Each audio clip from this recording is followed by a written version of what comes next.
কই যাচ্ছিস তোরা রে? আমরা ঘুরতে যাচ্ছি। ঘুরতে যাচ্ছি যে। আমি বাইকার লিমন। আপনাদেরকে দেখাবো কিভাবে হিজড়ারা দেশের বিভিন্ন স্থানে বাস গাড়িতে, অটোতে মানুষকে জিম্মি করে টাকা উত্তোলন বা তুলে, যেটা বলে চাঁদা আমাদের ভাষায়। আর কিভাবে জিম্মি করে সেই বিষয়টা আজকে আমি আপনাদেরকে সরাসরি দেখাবো। Let's go. কই যাচ্ছিস তোরা রে? আমরা ঘুরতে যাচ্ছি। ঘুরতে যাচ্ছি যে। খুবটা ভালোই রে। হ্যাঁ দেখ টিয়া দে। আজকে টাকা নাই, যাও। কি টিয়া নাই রে? দিবি না, না জানা মার দি না রে। দিবি না, আজকে টাকা নাই। দিবি না? আজকে টাকা নাই। দিবি না? দিবি না, দিবি না। দিবি না? এই দেখাবো দেখাবো। দিবি না টিয়া দিবি দে। দে। না না না, এই দিবি না। দেখো, কি শব্দ আসছে? টিয়া দে। এই সব কি দাস? এই তোরা গাই তোরা এরা কি বলে রে? দেখি সবগুলাকে খুলে নিমু। দে টিয়া দে। কি কি দাস? 4-5 লোক এক লোক ভাবছিস তোরা ভাগ দিবি না? আমাদের পিকনিক আছে। 200 তোরা আয় রে আয়। পিকনিক দিনা খেলে নিমু রে। দেখাবো রে।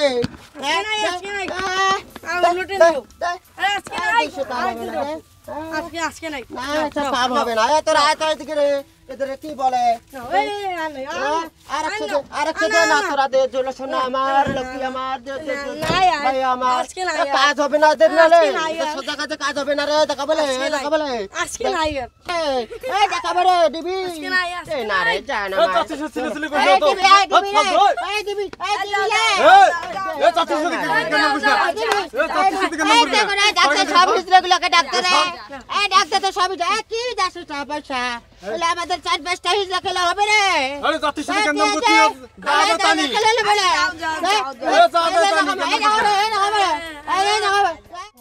এভাবেই দেশের বিভিন্ন জায়গায় হিজড়ারা চাঁদা কালেকশন করে।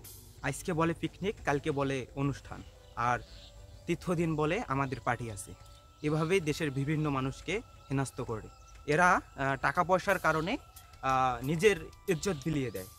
আর আজকে আমি এক এমন হিজড়ার সাথে কথা বলবো যার নাম হলো বল্টু মিয়া, আর যার বাসা হলো রংপুরে। আপনার দৈনিক ইনকাম কত এভাবে চাঁদা তোলে? এভাবে চাঁদা তোলে যে আমরা 10-12 জন আছি মিলে ওটে 10-1200, কোনো সময় 2000 ওটে কোনো দিনও। এভাবে টাকাগুলো নিয়ে আপনারা কই রাখেন আর কি করেন এইগুলো? আমাদের তো সরকার কোনো কিছু করে নাই। একটু বয়স টিয়া বা করে দিয়েছে, তাতে তো আমাদের সময় চলে না। একটু খাওয়া দাওয়া করি, এইটুকুই আমাদের কিছু, আর তো কিছু বাড়তি আমাদের জোটে না। খাওয়া দাওয়ার জন্য লাগে না। লাগে। আপনি যেভাবে টাকা নিলেন, দীর্ঘত আপনাকে 100 টাকা দিল, আপনি তারপরও বলতেছেন টাকা দিবি না দেখাবো, এই কথাটার উদ্দেশ্য কি? বলেন, উনি 100 টাকা দিতেছে আর আমরা 5-6 জন আছি। 100 টাকা কি বলে আমরা নেবো? এই যে এত কিছু মেকআপ টেকআপ করি, এত কিছু কিছু কিনি, কাপড় চোপড় কিনি, এগুলো তো পয়সা লাগে, আমরা কোথায় পাবো? একটা চলা লাগে। বলছে যে এভাবে বেড়াতে? হ্যাঁ বলে না বলে, কিন্তু আমরা কি করবো? বলে না বেড়াইলে তো লোক সংখ্যা তো কেউ সহজ বলে, কেউ আপোষে টেয়া পয়সা দেয় না, কেউ তো দয়া পয়া করে না। এই জন্য আমরা জোর টোর না করে তো কোনো বুদ্ধি খাটে না আমাদের তো পেট চলা লাগবে। আচ্ছা, আমার একটা বিশেষ আবেদন, হ্যাঁ, আপনারা যারা দেশের উন্নত মানের জায়গাগুলোতে আছেন, আপনারা সবাই হিজড়াদের পাশে দেখবেন, হিজড়াদের জন্য কর্মস্থান বানাই দিবেন। অমুক জায়গায় পঞ্চগড়ে শুনলাম যে হিজড়ারাই নাকি চাষাবাদ করে খাইতেছে। এমন যদি আপনাদেরকে সুযোগ দিত, আপনারা কাজ করতেন? হ্যাঁ অবশ্যই আমরা কাজ করতাম না কেন? এদিকে এর সব করা আমাদেরকেও ভালো লাগে না, অনেক গালাগালি করে, অনেক কিছুই বলে, কিন্তু বাধ্য হয়ে আমরা পেটের লোককে দায়ী করি। আচ্ছা, আপনাকে ধন্যবাদ, আবার দেখা হবে। আপনাকেও ধন্যবাদ। আপনারা সবাই ভিডিওটা যারা দেখতেছেন অবশ্যই শেয়ার করে দিবেন, দেশের সব প্রান্তে পৌঁছার সুযোগ করে দিবেন। ধন্যবাদ সবাইকে।